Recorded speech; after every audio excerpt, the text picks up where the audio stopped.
Hello, and welcome to the virtual Yale University Art Gallery.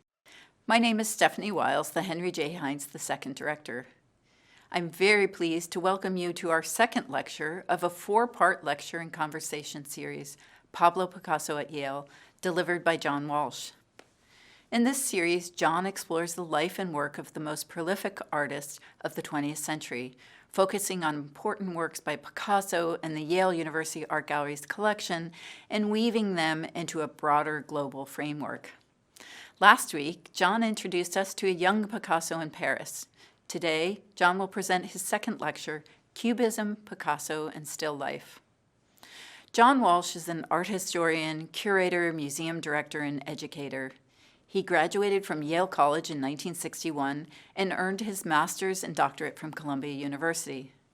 John has worked at the Frick Collection, the Metropolitan Museum of Art, the Museum of Fine Arts in Boston, and served as the director of the Getty Museum for 17 years. He has taught at Barnard College, Columbia, Harvard, and now part-time at Yale. Walsh's commitment to the power of art and close looking and to nurturing aspiring scholars has benefited students, the gallery, and the Yale and New Haven community immeasurably. We are very grateful for his participation in this lecture series despite these challenging times. This series is sponsored by the Martin A. Ryerson Lectureship Fund. Throughout March, we will release a lecture on the gallery's YouTube channel each Thursday at 12:30 p.m. The lecture will remain on YouTube, and you can watch it at your leisure. Each lecture will be followed by a live conversation with John, which we will host on Zoom on Fridays at 12:30 p.m. Tomorrow, March 12th, John will be joined by Johanna Fiducia, Assistant Professor of Modern European and American Art in the Department of the History of Art here at Yale. We invite you to tune into this lecture on YouTube and bring your comments and questions to the Friday Zoom conversation. Registration required.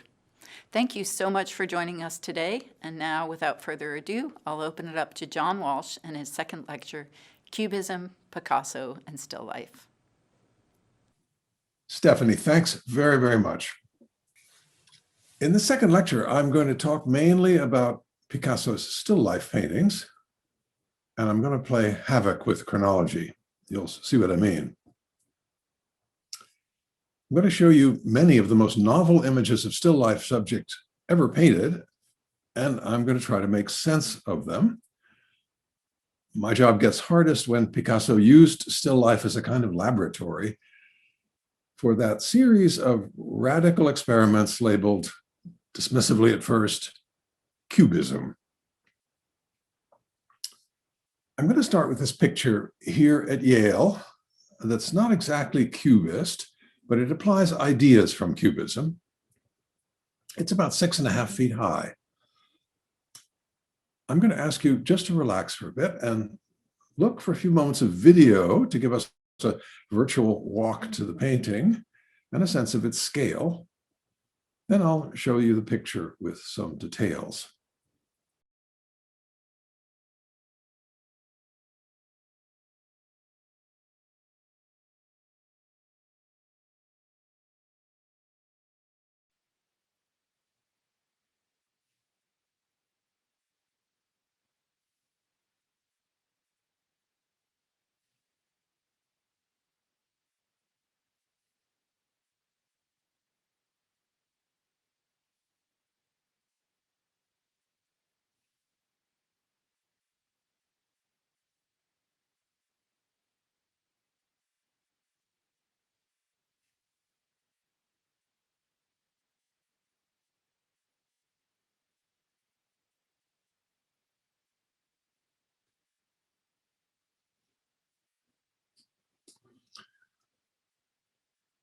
Well, I think you've seen what the main things are here.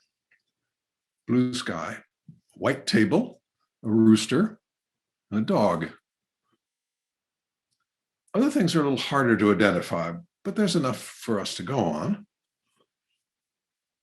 At the top right, there's a gray-green pitcher with a dark gray form behind it. possibly suggesting a shadow of the picture that somehow became detached from it. Below that, on the right, there's a gray shape with black columns containing rows of short black dashes. That's Picasso's shorthand for newspaper. There are 5 oval shapes on it like eggs in black and white, each of them containing a different black shape. It's never been clear what they are. Above and next to the picture, 2 white shapes, one with a gray form like a shield, no telling what that is either, resting on a long beige area that may be butcher's brown paper. And on the paper, there's a rooster. He lies there crumpled and upside down so that his wings go every which way. He's obviously dead. His feathers are shown as sprigs, like a child's way of drawing branches. The thing in this still life that's not still is the dog. His hair stands on end and it bristles with excitement. Picasso plays with the way he shows the dog twisted around under the table, with his tail at the left erect and almost out of the picture. He shows us more dog by flattening him and splaying him out so that we see both sides of his head at once, including his other eye on the far side, which floats up helpfully so we can see it. Between the dog's legs, where there should be empty space, there are flat brown and sky blue patches that fill the voids and don't seem to depict anything in particular. Certainly not what we expect, which is 3-dimensional space. The dog's tongue is a nice touch.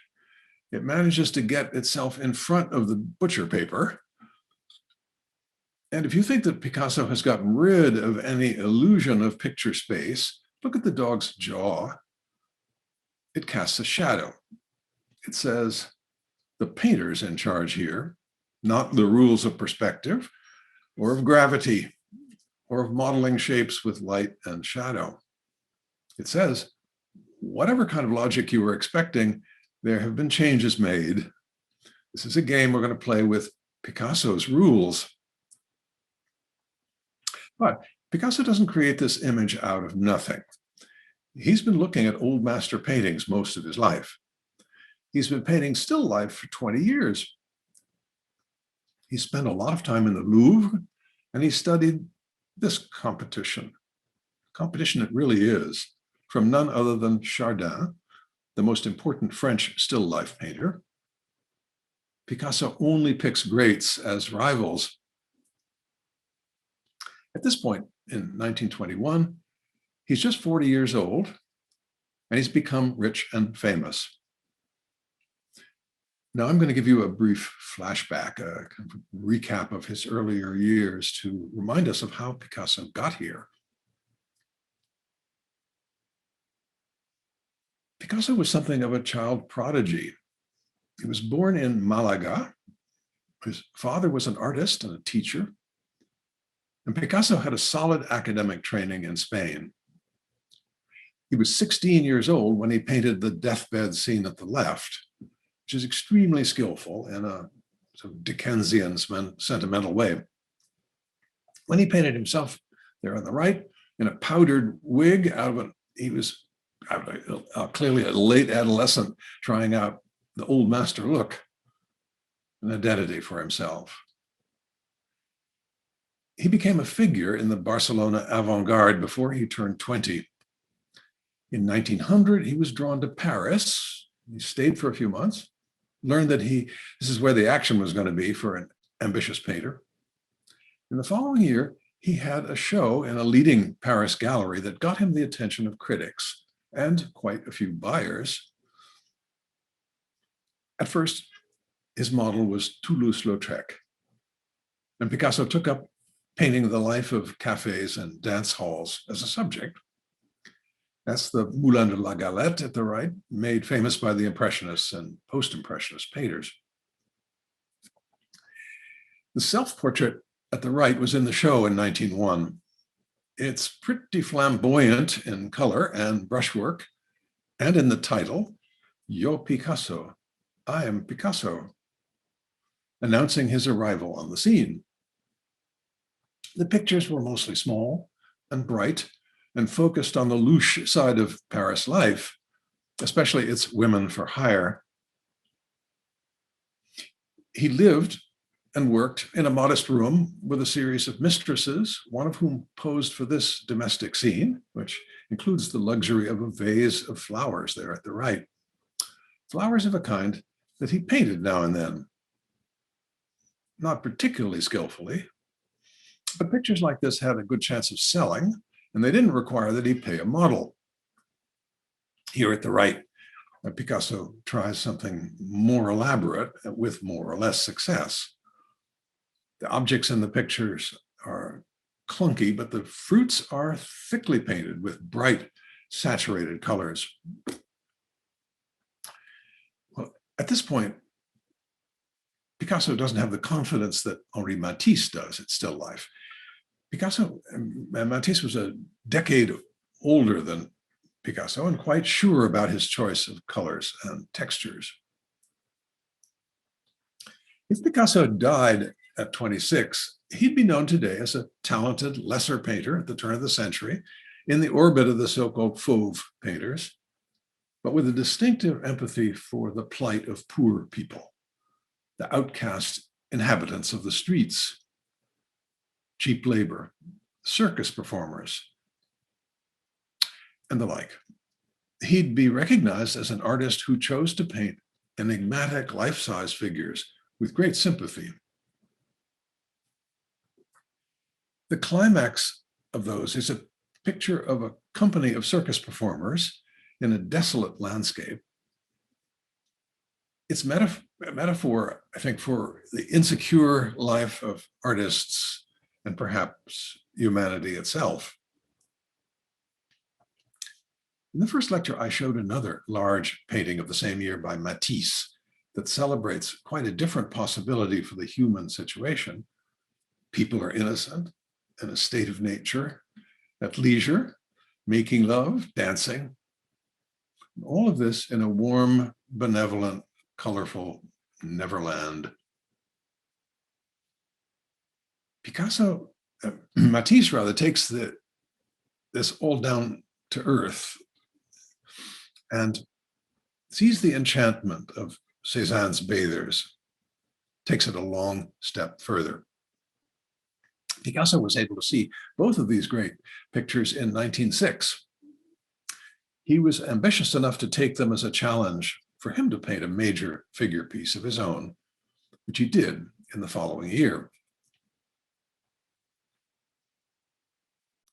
But his subject was a group of prostitutes indoors displaying themselves. Instead of an unashamed freedom that Cézanne and Matisse had imagined, Picasso was offering an image of his own deep fears. He was a customer of the red light districts, and he'd had turbulent emotions about women and sex, about his own inadequacy, about venereal disease too, which he had personal experience with. Brothels were alluring and scary, enough for the superstitious Picasso to find something powerful in masks and effigies from West Africa, which he grafted to the heads of the two women at the right. In the first lecture, I talked about this picture and its meanings, and I'll say more about it in the next lecture. So instead of summarizing, I want to bring in another voice, a few paragraphs of what a teacher of mine, Robert Rosenblum, wrote about the painting. The anatomies are defined by jagged planes that lacerate torsos and limbs in violent, unpredictable patterns. The still life in the foreground has the same electric vitality as the shapes of background and curtain that echo the harsh junctures of the human anatomy. The radical quality of the picture lies above all in its threat to the integrity of mass as distinct from space. Arcs and planes that dissect the anatomies begin to shatter the traditional sense of bulk. This is even more explicit at the right side. Contours merge ambiguously with planes behind. Colors are independent from expressive or representational means.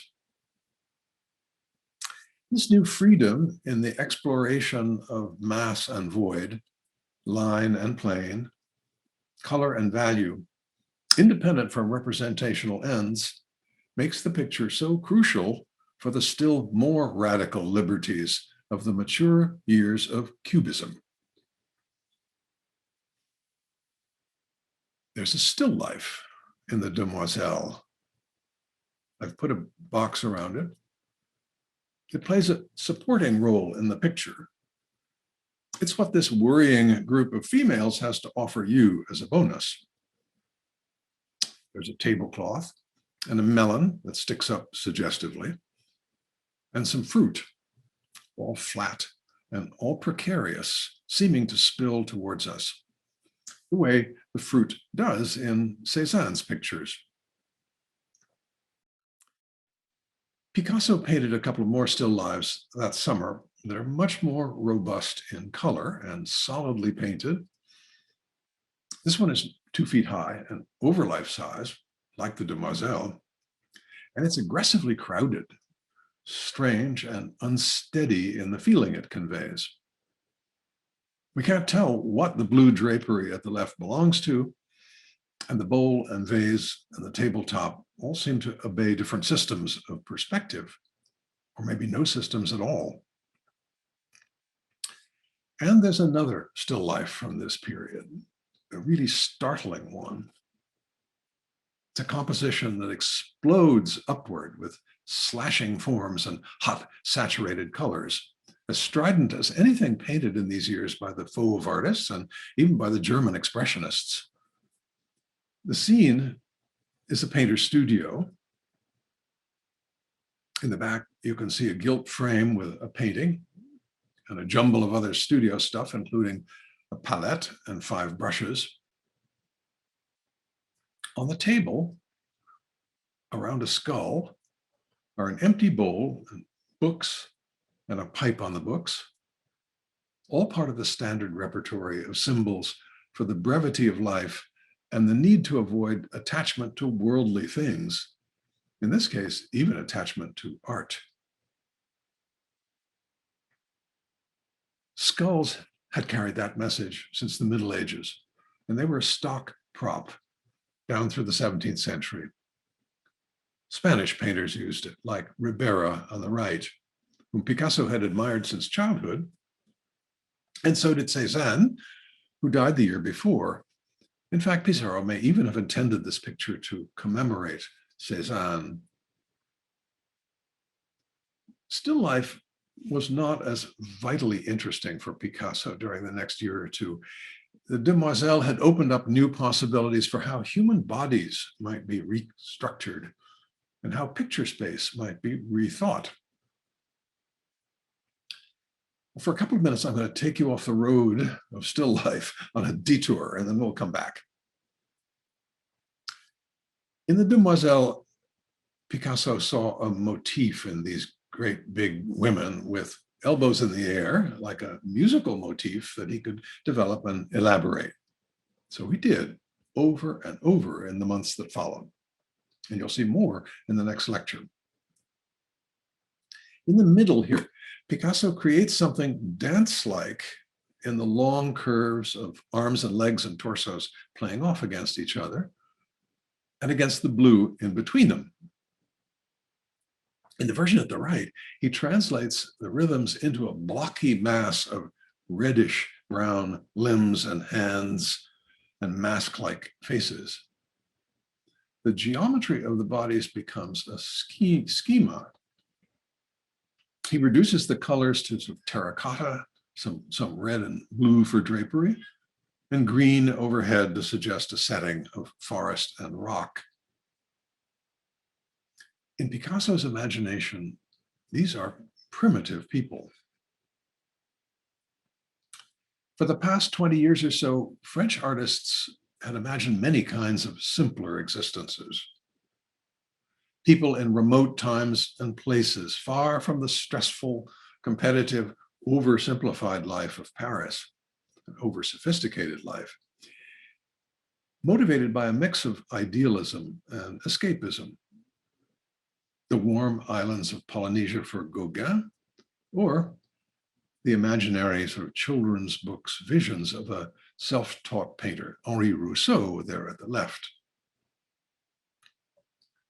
Picasso and his group of friends admired Rousseau and gave him a celebrated banquet for the same year. Here he paints a tropical landscape that he never saw, and an imaginary indigenous woman charming snakes out of the trees.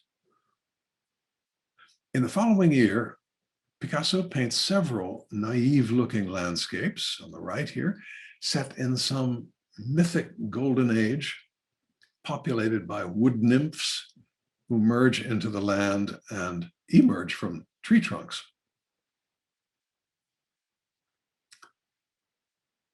As you may have heard me say in the first lecture, it was assumed for a long time that the Demoiselle of 1907 put Picasso on the path to Cubism, followed by Braque. It's become clearer that a group of landscapes Braque painted in the next year was the more important factor. William Rubin worked out the sequence. Braque had been painting landscapes like the one at the bottom, inspired mainly by Cézanne, that were loosely composed and had agreeable colors derived from the Fauve group. In the following summer, his pictures became tougher and stranger. Now the view is closer to the village, and it's cropped on all sides. The buildings seemed jumbled together, and there's some confusion in the geometry. For example, what's that in the middle? It looks like a cubical block tilted forward, like the green form in front of it. Or is it just a sloping roof? We feel we've got to decide which, like the famous experiment in perception of 1899 by the psychologist Joseph Jastrow, rabbit or duck? It's both simultaneously. As for Braque's building, it's actually meant as a roof. Okay, but what is that green shape at the bottom right? And where do the trees meet the ground? The ambiguities are entirely intentional. Braque has assembled a picture so it doesn't resolve into a credible view. The choice of colors, tan and green and gray, are lacking the red tile roofs. The colors, in other words, are abstracted, the way the buildings are. We have a photograph of the view made at the time. You can recognize the hipped roof in the middle, but not much else. Braque's painting is an invention, painted in the studio and based on his recollection and maybe some drawings that we've lost. And there's no secret about his inspiration. It's Cézanne's views of jumbled hill towns and odd viewpoints. There are ambiguities here everywhere, reminders of the slippery quality of our perceptions. Same town, same year, but different. Now the edges of the buildings have softer contours, and many don't connect to other edges, or in fact, to anything at all. The whole area in the center has gables and roof lines, but the roof lines end without explanation. In the left-hand painting, the space between the houses is clearly enough marked out by the trees. In the right-hand picture, space leaks out. Both pictures are very consciously contrived. The artist is in charge, not whatever objective view that he saw. He takes the liberty of reconstructing the essence of the view in each case, the sharp clarity in the one, and the ambiguities and seeming accidents in the other.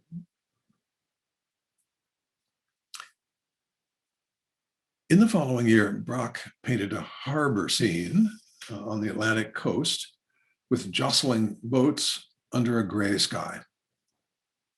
It has another quality that becomes important in his Cubist pictures and Picasso's, a reduced range of color and a delicate patchwork of parallel brushstrokes. He organizes the picture into an unstable mass of triangles and diagonals that convey the bubbling action inside the little anchorage.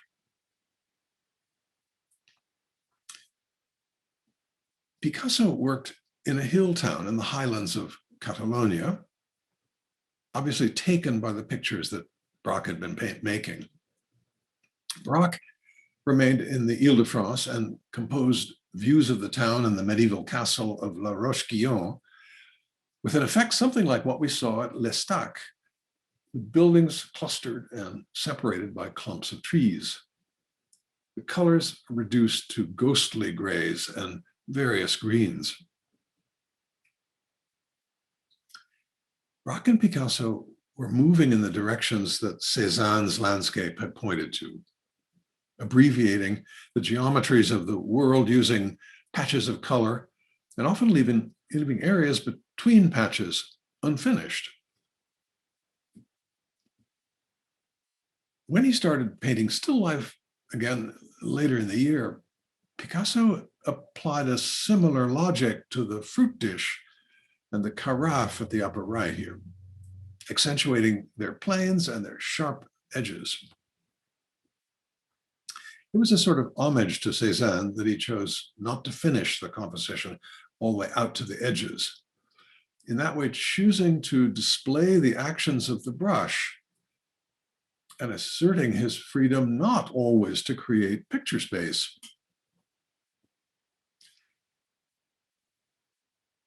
This strange still life by Picasso is here at Yale. As in the landscape we've been looking at, he reduces color to a dramatically limited range. He suspends gravity. He shows objects from several different vantage points. And he creates the illusion of very shallow space. Notice that lines like the ones of the stem of the tall gourd at the right. The lines of that stem starts in one plane and is picked up in a second plane way further back in the wallpaper. Our view of the brown table from above makes the corner the apex of a triangle, a pinnacle, and creates a dizzy tilt. But since we're looking at the gourd and the vase from the side, they stay put. Those contradictions are there to tease us, and I think to prod us to realize how attached we are to pictorial conventions like one-point perspective. At the bottom, the tablecloth makes a cluster of peaks where some fruit is nestling, especially the trio of figs that huddle together on the lower slopes. This is the kind of visual wit that becomes a regular feature of Picasso's still lives. Picasso painted his first great ambitious still life in the same year. But he didn't start off intending to paint a still life. Instead, it was going to be a figure piece, a major one like this, like the Card Players by Cézanne, with a table front and center and figures arranged around it. It started out in the watercolor at the top as 5 members of a circus troupe at the table and a serving girl behind, a cast like the Harlequin family of 4 years earlier. In the sketch below, he eliminated the 2 figures in white. The finished painting still has the drop leaf table, but the figures are gone. They've been replaced with inanimate actors. a fruit dish and a napkin and a bowl and 2 loaves of bread. If you look at the sketch, you can see that he didn't work very hard to cover his tracks. The man's legs under the table are just blocked out. The men's sleeves have become loaves of bread. And the buxom woman at the left has become the fruit dish. And the man's sleeve has become the napkin. Here, the table is arranged as a conversation by objects that have a kind of body language. The napkin does a delicate drawing back, and the standing baguette has a relaxed and maybe proprietary lean backward. The perspective is arbitrary and inconsistent, just as it was in the landscape. Picasso also made intense, sort of small-scale investigations. What, for example, what would a sphere look like if it were done by a cubist? Picasso went at it with watercolor and oil paint and even plaster to test various kinds of schemas, exploring how an apple could be represented so that it would reveal more of itself. In that same year, he painted his first full-blown cubist still life. Let's just look for a moment, and I'll show a detail too.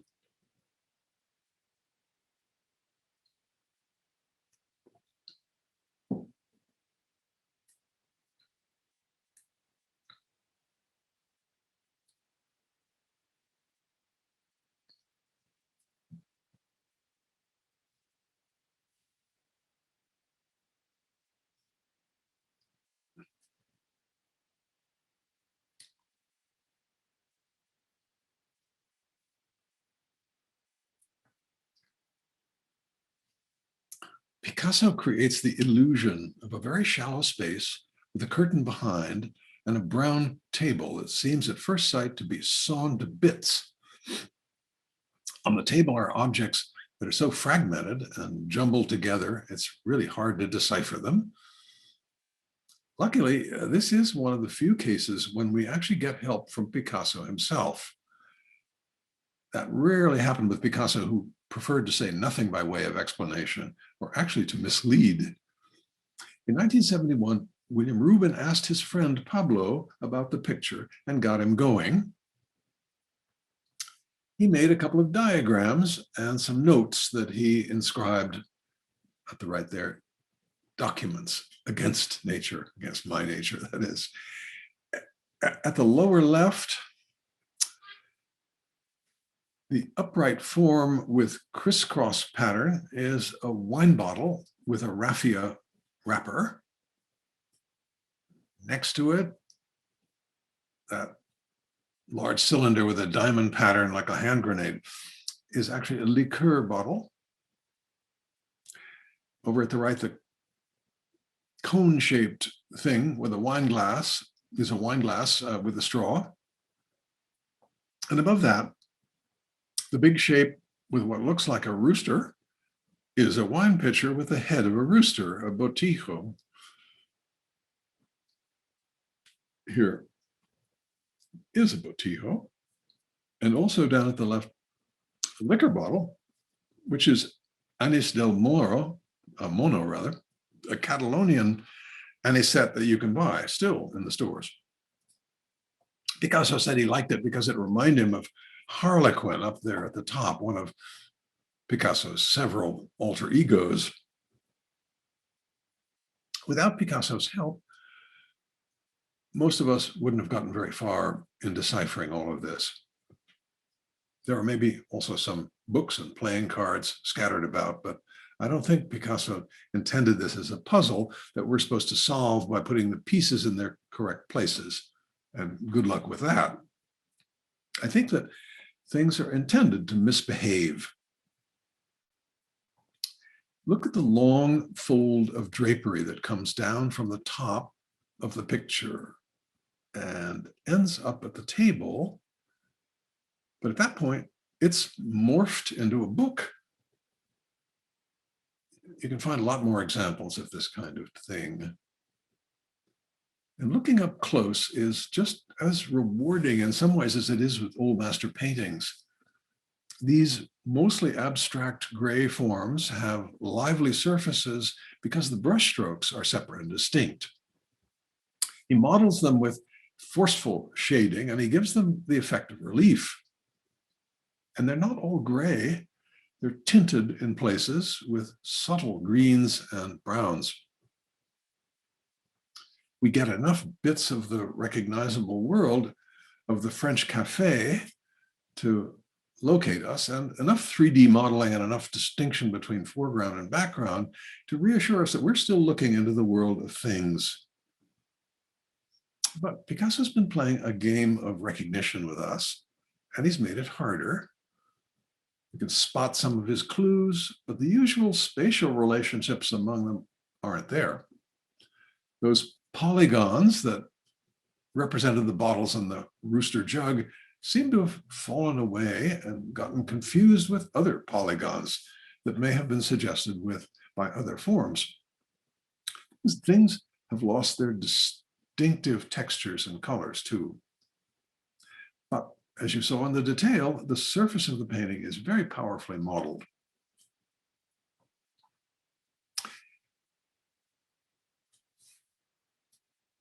In this picture, Picasso takes us even farther from our everyday experience. One writer called it the most difficult painting in the world. I doubt you'll find a handhold unless you've studied a lot of Cubist still lifes. You might not recognize a table because of its boundaries are so disconnected. You might see a drawer pull way over on the right, but it's missing its drawer. And you might deduce that the segmented circle in the middle is half a lemon. And you could recognize the background as curtain, whose hieroglyph is those verticals ending in half circles.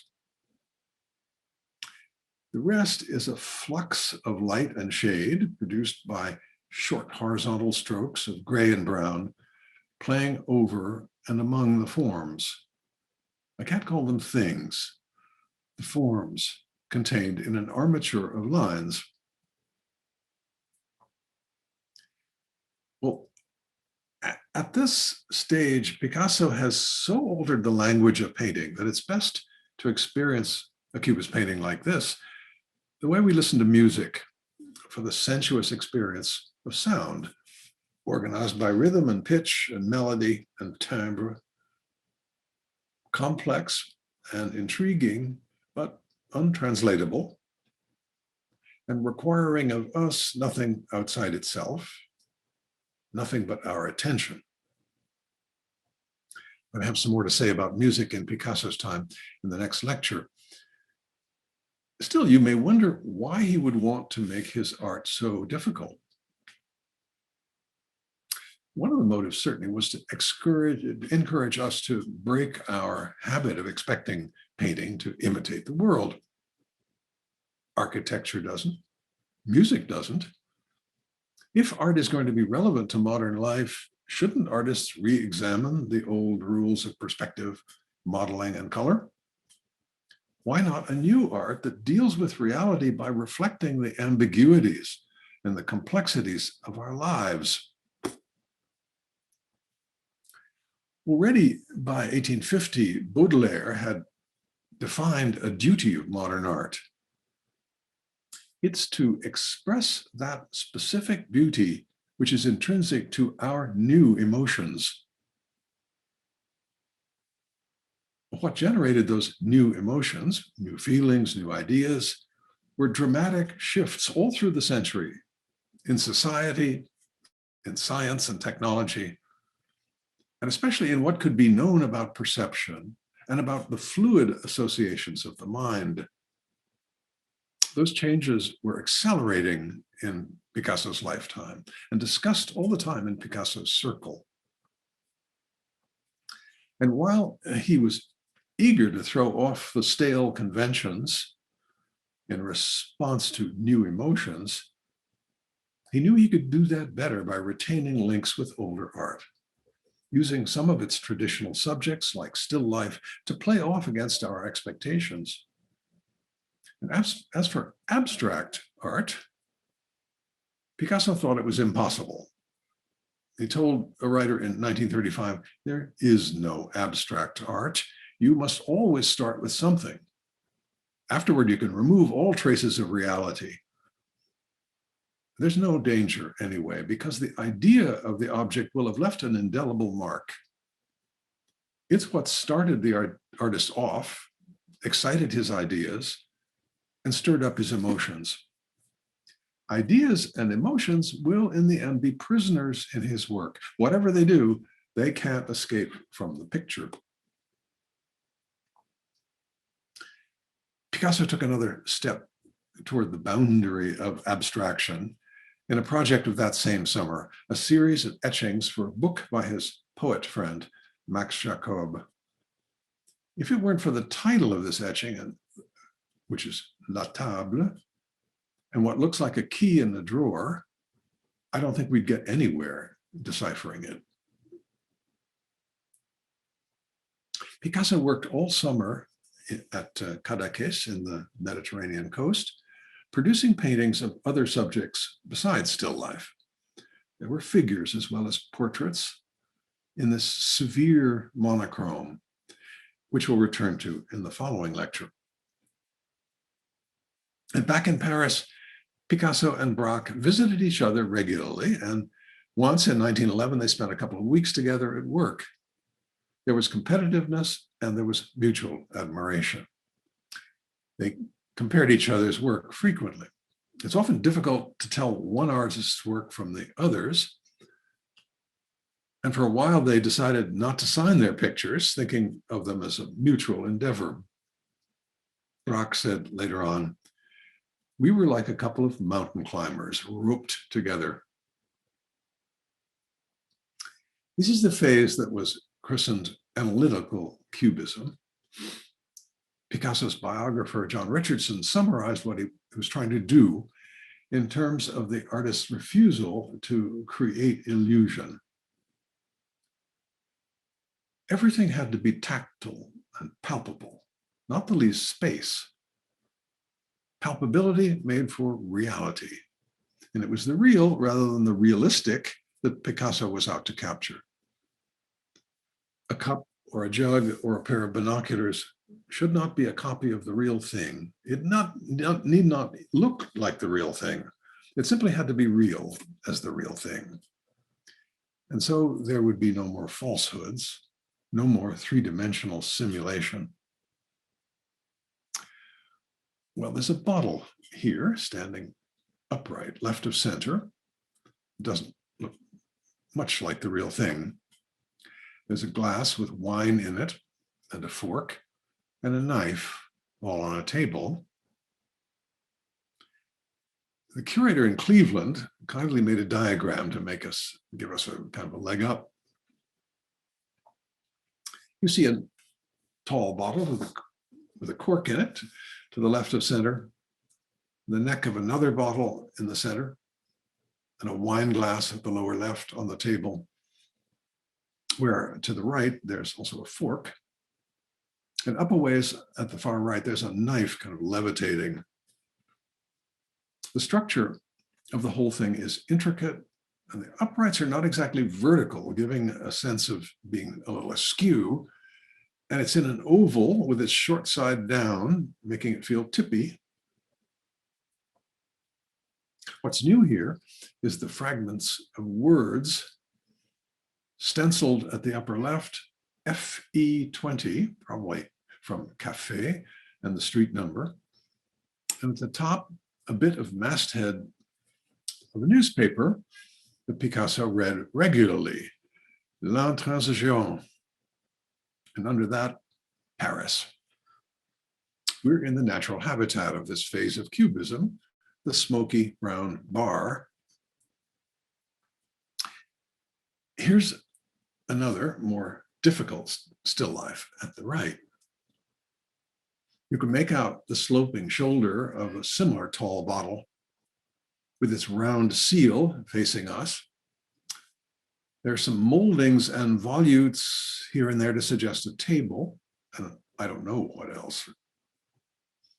Both of these pictures are robust in their three-dimensional modeling. I've made another detail to fill your screen with an even richer surface, the whole repertory of strokes, squarish strokes, jittery short jabs, and even a rash of dots invading on the right side. It's a feast to look at.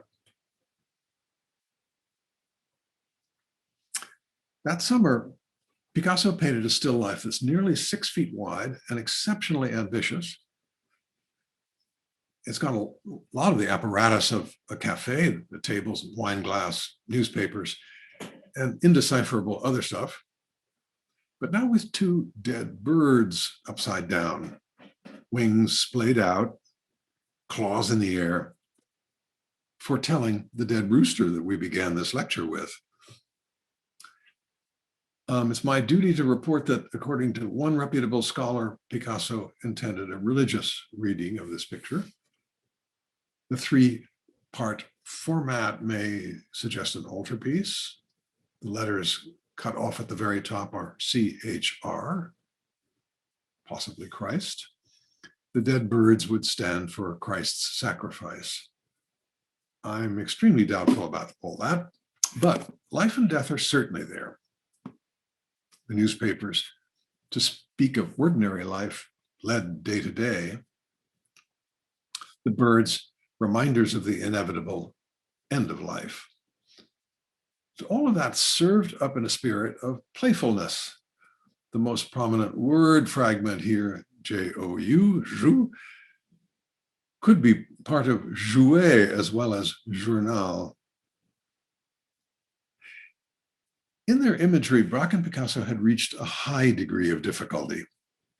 Then, in the fall of 1912, working together in the same village in the south of France, they introduced another element that complicated things philosophically and made the games more fun for the audience. One day after Picasso had left for Paris, Braque was shopping in Avignon, and in a store window, he saw wallpaper printed with wood grain. And he bought some and brought it home and pasted pieces onto some large drawings he was making. The faux bois wallpaper is both a kind of nose thumbing at conventional art lovers' desires for realism, as well as a warm embrace and elevation of kitsch. He said he felt a great shock, but that later on, it was an even greater shock to Picasso when I showed it to him. And Picasso characteristically then took a jump ahead of Braque with this piece. He got a hold of some oilcloth that was commercially printed to look like chair caning and pasted it on an oval canvas. He then painted a still life of the schematic kind we've been looking at right over much of the oilcloth. You can make out the familiar cafe ingredients at the left: newspaper, pipe stem, and pipe bowl, somewhat estranged from one another. A squat glass at the right, a knife, a slice of lemon, and a napkin. A couple of swipes of oil paint invade the oilcloth, playing at shadow. The finishing touches the frame, brown yellow, which at first glance looks like it might be gilded plaster molding, but in fact is just a couple of feet of ordinary rope. In the fall and winter of that year, Picasso made a series of collages with minimal materials, newspaper clippings, and cast shadows drawn in charcoal for bottle, glass, and table here. The clipping is pasted on the bottle as though it were the label, but it's upside down, as though to discourage readers and maybe suggest that you not bother to read it. But if you are perverse enough, as I was, to read it, you would be intrigued. The news item describes the confession of a homeless man at Fontainebleau who says he committed murder. Above and below that item, there are two ads, one for a strong tonic for all who are feeble and delicate, the other for an electric bulb that, wondrously enough, gives light on all sides. Rosenblum suggested that Picasso made a visual pun by giving the bottle a sort of lampshade. In any case, the horrors of human life and the absurdities of modern commerce are right there alongside our anodynes for those things, the bottle and the glass. Now Picasso takes the idea of pasted paper and runs with it. This one is 2 feet high and is full of tricks. The main actor is a violin. You can't miss the scroll at the top. Violin that Picasso's deconstructed. The body parts have been separated into a sandwich of 3 layers, one of brown paper that Picasso painted carefully to look like imitation grained wood. In between, a layer of rough textured gray paint, overlaid with a 3rd layer, the blue paper that has the F-holes and strings drawn on. There's a cut-up issue of a newspaper, Le Journal, at the top. Left also, there are pages cut out of a book illustrating fruit and arranged in a dish made of newspaper. The whole thing sitting there on a tilting white pedestal. It's all playful and a touch perverse. Picasso complicates further in another collage that's here in the Yale Gallery. It invites us to think what it's made of and how it was made, right down to the last detail. He draws a platter that has a beaded ornament on the left side and has a shadow cast on the inside. But he doesn't care to finish the platter on the right side. Then he glues down 2 pieces of brown paper, the lighter one underneath. He's partly torn off at the top and on its right side, but on the left side, he's cut it with scissors. With the darker paper, he's snipped around the fictive playing card and made a neat notch on the other side that reveals the raggedy edge of the other paper below. In the middle, he paints with white gouache, drawing a wine glass on it, and that playing card, it's the ace of clubs, the good luck card in the folklore of French card players. And there are many more little tricks here to make you dizzier, like the top of the big brown shape. It's been torn off. Picasso has restored it with shading and pencil. In the summer of 1914, surprising new color comes into the still lifes and also some more tricks. The green still life at the Museum of Modern Art has a kind of loose, loopy layout on the table. It's returned to something like conventional perspective, leading back to the wall. And now there's a fringed cloth with a rash of multicolored dots that appears here and there. Versatile dots that do all kinds of jobs. The big fruit dish that we've seen before is empty, but a pear has escaped downstage to the right. We see its outline and we see a slice of pear flesh. Next to it, I'm not sure what that is, maybe a faceted bottle. Much tidier and even more complex in a sneaky way is this small still life. Picasso bought some wallpaper border strips with printed faux 3-dimensional gilt ornament and made a frame out of it.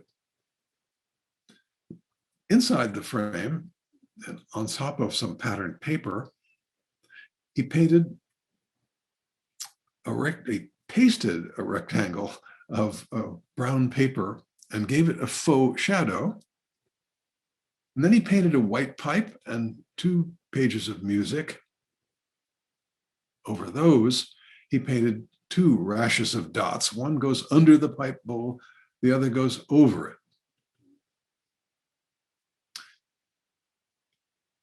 I count 5 or 6 different layers of illusion here, including just the right finishing touch, the faux brass plaque with his name, Picasso. The most sumptuous and exuberant, and I'd say Baroque, of these so-called synthetic cubist paintings is this one. You recognize most things now, except maybe a few items like the silhouette of the fleur-de-lis at the upper right, and at the top, in the top left here, the small hot red semicircle that peaks over the edge. The familiar tricks of composition are there too. The long arbitrary diagonals that pull a composition together that might otherwise fly apart. The flat planes with pulsing polka dots.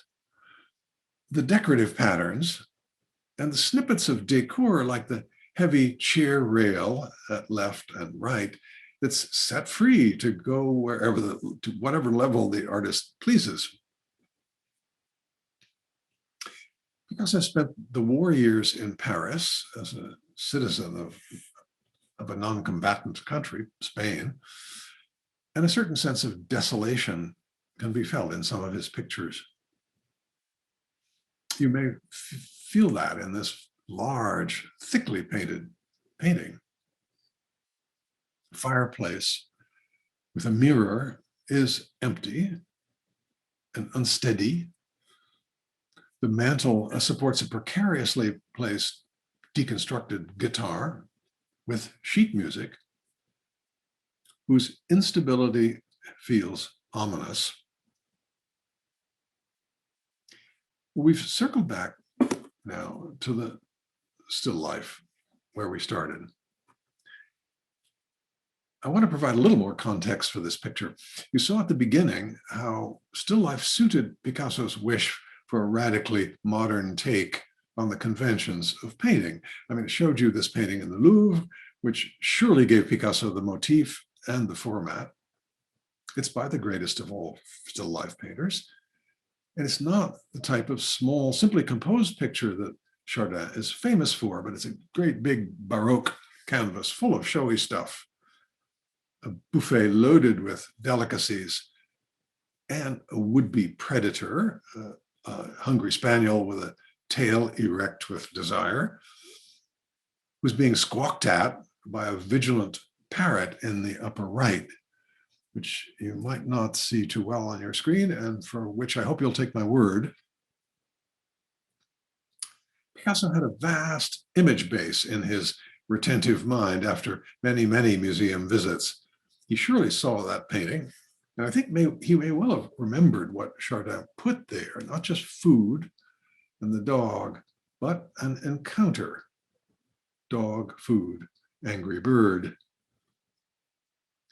Chardin himself drew on tradition. Pictures by Flemish painters a century earlier showed dogs raiding larders or hanging around under kitchen tables, hoping to raid them. This was a specialty of Franz Snyder's. The great royal collections of the Louvre and the Prado had lots of them. And as you've heard me say, part of Picasso's huge ambition during his whole career was to carry forward the traditions of earlier art as a modernist and even rival them. He does that with this setup, and he gives it a new twist by distilling the essence of the situation. That's the misfortune of the proud cock, and maybe the good luck of the dumb dog, whose hair is standing on end with greed. Meanwhile, life goes on, as suggested by the eggs that will hatch, each of them a little different, and by the newspaper that records human life yesterday, today and tomorrow. Many things in this picture you've seen in other still lifes, ordinary daily stuff, the table, the picture, the newspaper. You saw dead birds too. Here are some more. Birds in the same abject attitude. But these were pigeons, the most docile breed of bird, limp, upside down in death. The bird in the Yale painting, on the other hand, is no pigeon. He's a rooster. He's the cock of the walk, master of the harem, fertilizer of eggs, procreator of the species, now about to be stripped naked for the stew pot. Well, roosters fascinated Picasso, especially some years later in the country when he studied them and made 3 sculptures of them strutting and preening. The bird was something of an avatar of Picasso's sexual bravado, minus the anxieties. So when the rooster in his painting loses his voice, his pride, his life, that's no small thing for Picasso. And to make matters worse, when he may just be carrion for the dog's lunch, that's beyond humiliation.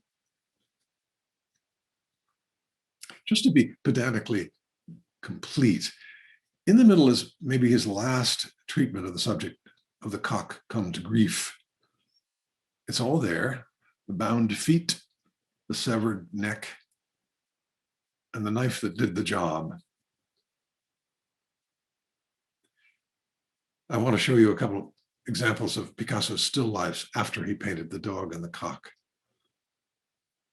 There are more still lifes with big forms in playfully warped spaces, like this 6-foot wide picture in the Guggenheim.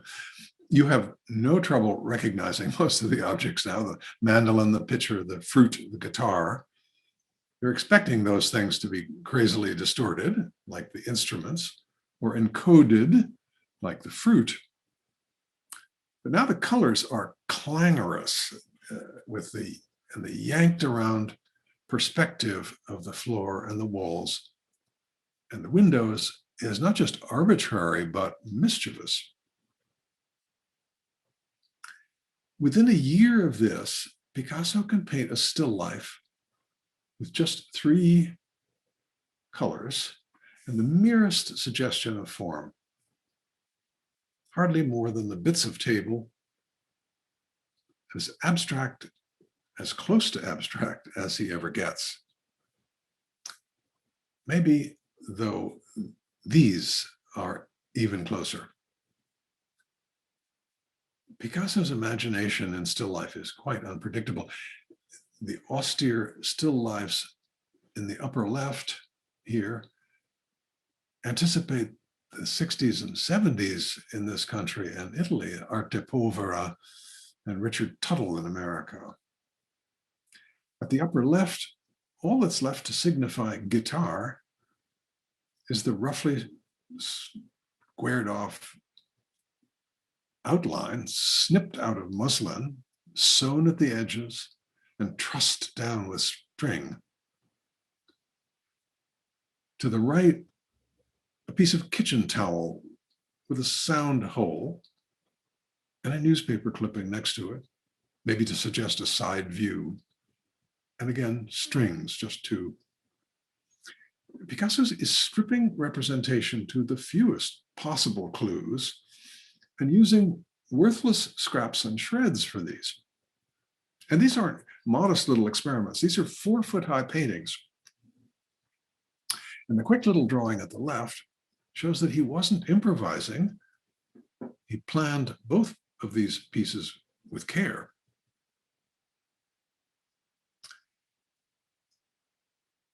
Well, here's another stunning leap. Still life remains a kind of gymnastic exercise for Picasso to practice new tricks when he has a mind to. For instance, when he's so fixated on his young lover, Marie-Thérèse Voltaire, that he sees her everywhere, or he pretends to. There's a table with a pitcher and fruit and philodendron branches with leaves, everything forming a wonderful composition of swooping lines that enclose zones of color. This was also one of his stranger tributes to his mistress. This little drawing of the following year will help you crack the code. Marie-Thérèse's pose and anatomy generated many elements of the big still life here with the table.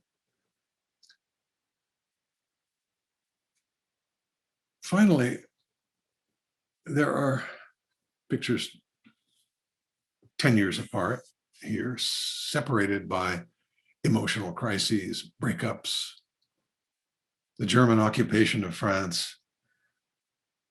Without the dates, I'm sure you can guess which is which. Picasso at the left turns a pedestal table into a kind of antic creature that supports a familiar fruit dish at the top and an overgrown yellow pitcher. And you won't have missed the anatomical bits. Marie-Thérèse inhabits even the furniture in Picasso's adoring and somehow obsessive mind. The kitchen still life at the right was painted in a lonely, isolated time for Picasso, when Europe was at war and Paris was in the grip of the Germans. If the dog and the cock were painted with a touch of comedy, this one has both bleakness and brutality.